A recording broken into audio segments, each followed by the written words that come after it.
So welcome Tshepo. How are you? I'm good, and how are you, sir? All good, yeah. So welcome to Beyond Catalytic. Generally, the show is about professionals, students who are in the industrial infrastructure space. I'm just going to give you an opportunity to tell us a little bit about your background and what you're currently studying and where you're studying. Essentially, just to establish a rapport for the show. Okay. My name is Tshepo Malata.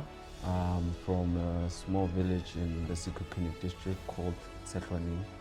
I'm currently studying mining, but then I started my university career in studying BCom accounting. So I did BCom accounting, and then I went into the workspace for a year. I was working at a bank. I was working at Netbank. I worked there for a year.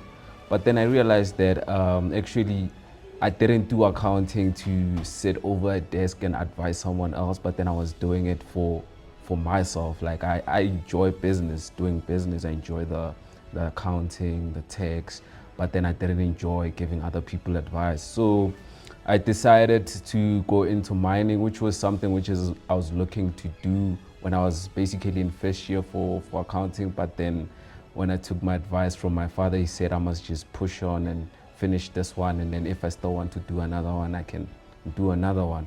And then yeah, that's what got me here. I'm doing mining engineering at the University of Johannesburg. And the first few weeks have been very hectic, especially coming from not doing any studying to now having to study again. It's been hectic. No, that sounds like a very heavy load that you have on your shoulders. But yeah, welcome to the student life. As you're aware, I'm also a student, and currently right now I'm doing my master's in water engineering. It's my final year, so mainly gonna just be focused on research, and yeah. So hey man, I mean, let's talk. So banking, I'd like to know when you actually did your undergrad, what was all that about, like in terms of going to finance? Because I love finance. I had actually applied to do financial management as well, BCom accounting at UJ. I did get a space, however, because I was at another university before, I had to submit my transcript. So the period between submitting my transcript and the registration period, I think it lapsed for some administrative reason. And on the last day of registrations, I did go again to check if I said, did I have a space? And said, no, you don't have a space. But yeah, I mean, just give me a little bit of finance. I love finance. Well, finance is I can say it's very dynamic when you look at it, because there's a lot of things that go into finance. You can talk about your accounting, which is about taking into account like the transactions that have been happening in the financial industry. We can talk about taxation, which is one of the essential things that keep governments running. They collect tax and everything like that. But then what actually got me into finance was my accounting teacher back in high school, because I actually did accounting, both accounting and also science, and I was really good with both of them. So I had the opportunity to choose whether I wanted to do something in the engineering or the science space, or do something in the financial and commerce space. And then based on what my teacher was telling me about how it goes, like becoming a CA and everything, it sounded nice. And then that's how I ended up doing accounting as my first degree. But then when I started doing it, I hated the fact that you needed to look after other people's books, actually like having to kind of like sort messes out. And then also that didn't sit well with me, because I thought I was gonna be, maybe, I don't know if you've watched this movie with called about this New York Wolf of Wall Street. The Wolf of Wall Street. I thought I was gonna be doing that, but then auditing, It's different. It's different, and I didn't like that. That's why I eventually didn't even go to an audit firm when I finished my school, and I went into a bank. But then it was still different. Even there, it wasn't the Wolf of Wall Street. It wasn't What you had expected. what I had expected. So I decided that, you know what, let me start over. I'm still young. I can start over and go into mining, because that was the other thing that I wanted to do. Yeah. No, 100%. No, that sounds proper.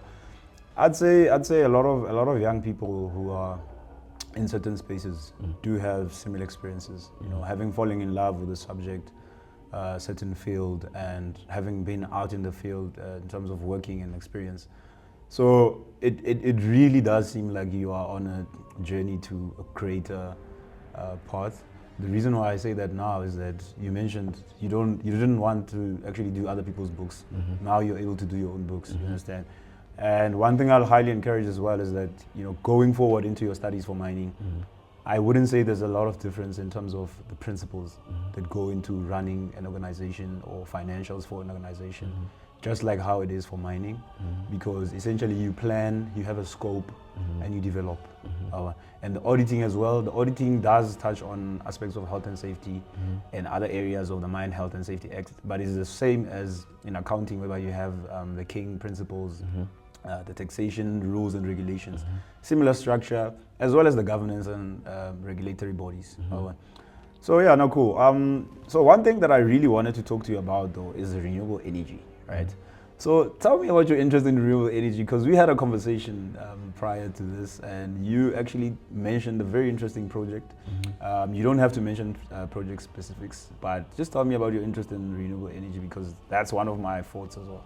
Well, for me, I believe that as a man, or maybe a child of a community, you have the responsibility to find solutions and also like better the community around you. Like everything needs to be better because you're there, from in like your family to the society at large. So for me, in the renewable energy space was driven by like when I did my research, and then when I realized that Eskom was battling with power and electricity and everything, and then you'd see that maybe in schools they use gas, which is very expensive, especially for like the schools back home in Limpopo, because they are like government schools, and then you always find that the parents have to contribute something, and then you find that they can't afford to contribute that money. But then there's cheaper alternatives around. So I actually met this other brother who stays around the community. He's a bit older than me, and he was actually had like a program where you took like dead animals, like, and then you put them inside a chamber, and then in that chamber they were able to like get out like gas, which they used to cook for the kids, and then that led to them not having to contribute any money to buy the gas and stuff like that. So I was kind of inspired by that, and I was like, what can I do, especially during the load shedding days, because even after when load shedding passed, the community still battled with load reduction, which is grid failures as well. Yeah, which is basically the same thing. And then I was like, okay, what is the solution to this? Okay, we can have renewable energy. And I started investigating more about it. And then I found a solution to that, especially that we're given like vast land in Limpopo. So it's basically agriculturally based, the renewable energy source that I was thinking about. And then I actually went along and I started talking to the leaders around, like the kings and everything, and they were very interested in it. But then when it came to the execution part, finances were a problem, and then I decided to stop on that. But then overall, the vision was to actually help the surrounding area, the community that I'm from, to get electricity, because everyone needs electricity.